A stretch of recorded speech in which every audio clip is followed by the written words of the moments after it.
Greetings from those of us who are scattered across New Mexico. I'm Michael Drinkwater, the EFM coordinator for the Diocese of the Rio Grande, and the rector of St. John's Episcopal Church in Alamogordo, New Mexico. Today we're going to try theological reflection in a new format, and so I've got a friend of mine here who's gonna help me do that, and we're gonna jump right in. But Sue, why don't you introduce yourself? My name is Sue Barnum, and I live in Santa Fe. I go to St. Bede's Episcopal Church, and I'm a cradle-born Episcopalian with lots of priests in the family. I've known about EFM for probably since it started, since one of those priests graduated from Swanee. But I just got around to doing it at this late date in my life. And the timing has been perfect. And I love it. It has expanded my life and my spiritual outlook enormously. So I'm very enthusiastic. I'm a third year. I've only been in it 2 years, but I've been doing theological reflection, I find out. For a long time. Yeah, for a long time. And theological reflection is a word that comes up a lot when we talk about EFM, because it kind of forms the cornerstone of EFM's approach to ministry, which is, how do we make these texts and these traditions, which are thousands of years old, part of our life today? How do we take them into ourselves? How do we apply them to our lives? How do we make them a part of our daily practices? And so theological reflection is a method for doing that. We're doing a very basic theological reflection without a whole lot of structure, but I'll explain as we go through kind of the different pieces so you can see them at work. And I'm grateful that Sue is joining me to do that. We're doing a theological reflection beginning with a text from Scripture. It's one that's beloved by both Sue and myself. It is Exodus 3, the story of the burning bush. And so I'm going to read that now from the New Revised Standard Version. Now Moses was tending the flock of Jethro, his father-in-law, the priest of Midian. And he led the flock to the far side of the wilderness and came to Horeb, mountain of God. There the angel of the Lord appeared to him in flames of fire from within a bush. Moses saw that the bush was on fire. It did not burn up. So Moses thought, I will go over and see this strange sight, why the bush does not burn up. When the Lord saw that he had gone over to look, God called to him from within the bush, Moses, Moses. And Moses said, Here I am. Do not come any closer, God said. Take off your sandals, for the place you are standing is holy ground. And he said, I am the God of your father, the God of Abraham, the God of Isaac, and the God of Jacob. At this, Moses hid his face because he was afraid to look at God. Is that far enough for the sort of essence of what we want to talk about? Okay. I think so. And I think you and I both had some experiences which this text brought to mind. So I'd be interested to hear yours again. Well, I couldn't find it to read it to you, but I take a writing class on Friday, and the teacher gives us a prompt and we free write. And when I finished writing this, my body was on fire. And when I tell you what it says, you'll understand better. And I knew I was in the presence of God. The prompt was, without my shoes, I kept going. And I wrote something like, I could feel the earth under my feet. And I felt like I should be on my face, like Moses before the burning bush. Mm. And because I knew this was holy ground.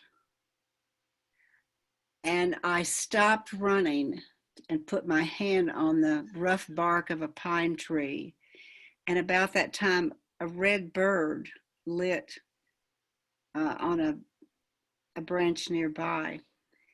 And I said to the bird, "Deeb, is that you?" That's my ex-husband who died 2 years ago, who was one of my very best friends in the world. Mm. And I said, "What have you come to tell me?" "Oh, we learned about this holy ground together.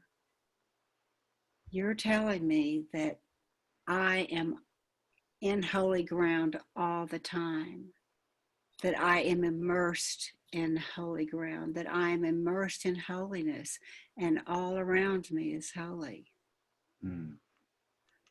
And I know that bird will fly away soon, but I am left with presence, capital P. And I hear you, that presence will never leave me, not now, not in death, not ever." Mm. And even now, I feel it in my chest. Mm-hmm. Me too. It's like, this was life experience, but in the midst of the life experience came the scripture and the feeling that I needed to take I had my shoes off already. Maybe that's what started it in the back of my mind. Sure. But that I needed to sensation, be yeah. on my face, like Moses before the burning bush. And then the culture piece that I thought of was the story of the red bird. It's said in folklore, and I'm not sure what tribe, or it's probably Indian, that when red birds come to visit, it's a spirit of someone. And everybody in my family has experienced that except me. But I knew in a flash that that red bird was my ex-husband. And that you were meant to see it. Yeah. And it's the first time in 2 years that I had felt him really present with me. I talked to him all the time because we talked all the time. But that piece of culture, and then the awareness, which is not really new to me, but to hear it like this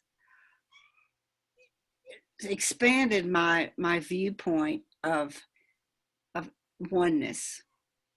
That all these animals that go by my house, the deer, the bobcats, the mountain lions, the bears, they're all part of this holiness, this sense of the holy that I'm part of. And that, like you said, that comes out of the culture of the silent spring, the awareness of the oneness. But we've been talking about oneness, the science of non-duality and all that for forever. So this was a powerful experience, and I have lists of these things that have happened over the years that have to do with the holy. And more I'm able, with my practice of theological reflection, to bring those two worlds together. Someone told me once that the spiritual world was just on the other side of our skin. Huh. And to experience that is really powerful. And I would like to live that way all the time. I'm working on it. Well, and that notion of kinship with the world around us reminds me of another item from the culture source, which is according to the Dene beauty way, right? There's this notion of which is, it starts out with, kinship with your family, and then sort of kinship with your tribe, kinship with your people. And then your circle kind of gets bigger and bigger as you move along your journey, until it eventually encompasses, you can be walking down the road and give thanks for, the plants that you see along the way, and the animals that cross your path as brothers and sisters, sort of on a parallel journey. So that really speaks to me. I have also have an experience with this verse when I was much younger, when I was in youth group for the first time in an Episcopal church. The kids in the youth group, me included, kind of got in trouble because we did this holiness experiment where, anytime we would serve on the altar at church as an acolyte or as a chalice bearer, we would do so barefoot, as kind of like a reminder that we were in the presence of something bigger than ourselves. And that wasn't so warmly received by the congregation, but it was a helpful exercise for us in Such a shame for that congregation that they couldn't learn from you. yeah. Well, I think they eventually came around, but so that's the action source, as explained sort of in theological reflection, which is drawing from our experiences. Sue mentioned some sensations that she felt when she was reading this, and when she had these experiences. Those are an important part of the action source also, so how we experience Scripture in our lives. I wanted to bring up a couple items from the tradition source. So we've talked about action, culture, and now we're talking about tradition. There are other moments when people who experience the divine in Scripture, sort of have this stepping back moment where they recognize that they're in the presence of the divine. One of those that came to mind when I was reading was Isaiah, right? Moses sees this and is immediately warned to take off his shoes. Isaiah, stands in the presence of God and is immediately sort of moved to clean his mouth, right? He thinks about sort of all of the profane things that he's said, and is moved. I'm a man of unclean lips and a people of unclean lips, and then the seraph from around the throne of God brings the burning coal and touches it to his lips. And so, in Scripture, we have this recognition that that the presence of the divine is something to be recognized in some way outwardly, right? Whether or not that's Moses taking off his shoes, or cleanliness rituals, however you sort of recognize that you're standing in the presence of the divine. And those things change the way we live. Mm-hmm. When you speak of the Isaiah scripture, I can put myself in Isaiah's place, saying, Lord, cleanse my lips. Yeah. And it changes the way I live, how I speak. Suddenly those curse words stop before they come out. Right. You know what I mean? Uh-huh. And so that really goes, we've talked a little bit about some of our values and beliefs that have either come from this verse or that we bring to this verse, right? This notion that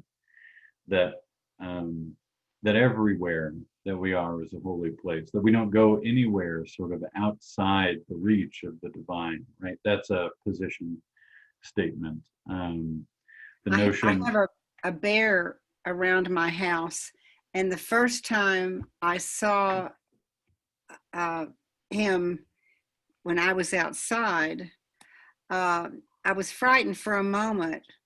And then I looked back at that bear. He was 30 yards away, so he wasn't close to me. Sure. and I knew I was going to go inside. I was close to a door. But I looked at that bear and I thought, you are part of God, and maybe you have a message for me. Mm. And I've had messages from bears before. I had a relationship with a mother bear a couple of years ago on the other side of the window, but my attitude toward those animals has, I mean, I feel love toward those animals, not Mm. fear. Right. And now I take precautions, Sure. but I still don't have fear about them. I don't walk around afraid that the bear is going to come up and get me. And Right. there's something about that changes the relationship between me and the bear. And perhaps Right. the That way, acknowledgement that the holy is present in that yeah, relationship. Yeah. yeah, yeah. So that's one way that you've kind of applied that reading to your life, which is that last piece. The theological reflection is a structured way to have a conversation about theology, but it's also a mechanism to help us, apply scripture and other lessons from our tradition to our lives. And so I think that that's an important that that's an important piece to it. Well, that after all is the goal, the Mhm. wisdom, truth that will enliven our lives in a holy way. Yeah, and thank you for that. That's another good example of a position statement, and a good one. So, Yeah. um, I like the word value rather than position. That's yeah, a I hear business that. Hmm. uh, value. It's a strong value of mine, and I think I've said this to you before. I think that the way theological reflection is spoken about in the RRG is a little stiff, and Yeah, I would invite you all to play with it, to not to get stuck in the rigidity of A, B, C, D. hmm, Sometimes we do that in EFM class. We talk about the A, B, C, D and see where that takes us. Um, well, we almost always do that. But in your personal life, to play with it, notice how an experience hits your body, or how reading a particular scripture story. Didn't you say, Michael, that there were, I mean, yeah, that there were only 100 stories in the world in the yeah, and whole that Bible? number is different, for whoever Yeah, you ask, and sort of the yeah, theory that they're pushing on you. But there are anywhere from 15 to 100 unique stories in the human experience, and all of them are in Scripture in one way or another. Um, and so, um, yeah, it's and something else I'll throw in is that as a psychologist, I was taught that the Bible was written in dream language. That's what the psychologists call it, but it's in prose and poetry that appeals to us at our heart level, at our soul level, mhm. and we have to Well, because think that's about, out of that's where it came from in the authors, right? It came from their souls. It came from right, their from the yeah, oral tradition. yeah. And we have to think about it, and we do a lot of head stuff, and we have to do that, but Sometimes that's our entry point. Yeah. that's our Hmm. entry point. But to let it really wash over you and be, see what it does in your soul and your own heart. Hmm. So I think it's so valuable. So, is there anything else you want to say about how you sort of apply the scripture to your life, or how you are there practices that you've adopted which sort of are connected to this scripture? Well, I meditate in the morning, and when I walk into my meditation room, I realized at some point that I walk into that meditation room as if I'm walking into church, but I understand that God is everywhere, but there's Mm-hmm. some sort of concentration in that room. My friends can feel the energy in that room when they go in there. Um, I have a little altar with things from Muslim to Jewish to Native American, but I have a Russian icon of Mm-hmm. Christ in the very middle. Um, and there's something that the energy is different. And I walk into that space as my offering to God to start my day, Mm. as if it were, as it is, holy ground. I treat it like holy ground.